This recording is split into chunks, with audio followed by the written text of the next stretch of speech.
গলারে আখিরে আখিরে আজি পড়ি গলা ডিং ডাং দিলটা মোর ফিদা হেলা ছাতিটা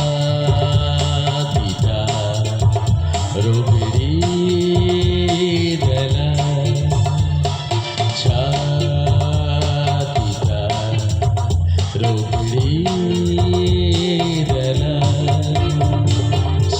সিটি ঝিওটা পিটি হেলারে মেট্রো মাথা মোটা মোর বুঝি গলারে আখিরে আখিরে আজি পড়ি গলা ডিং ডাং দিলটা মোর ফিরা হেলা ছাতিটা রুগড়ি দেলা ছাতিটা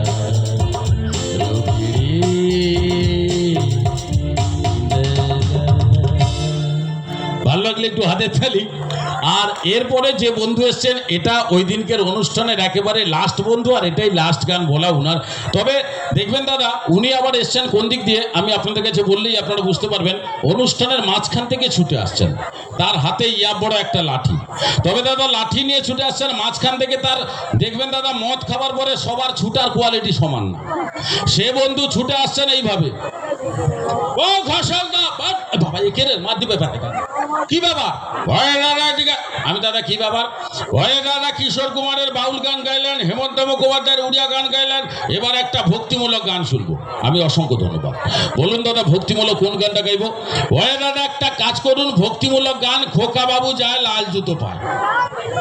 আমি খোকা বাবু যায় লাল জুতো পায়, এটা ভক্তি, এটা ভক্তিমূলক গান। ঠিক আছে দাদা ঠিক আছে। উনার হাতে লাঠি, আনন্দ না দিলে যদি মেরে করে দেয় ফাটাফাটি, তাই বন্ধুকে আনন্দ দিলাম। হেমন্ত মুখোপাধ্যায়ের উড়িয়া গানের পরেই বন্ধুর জন্য খোকা বাবু যায় লাল জুতো পায় ভক্তিমূলক।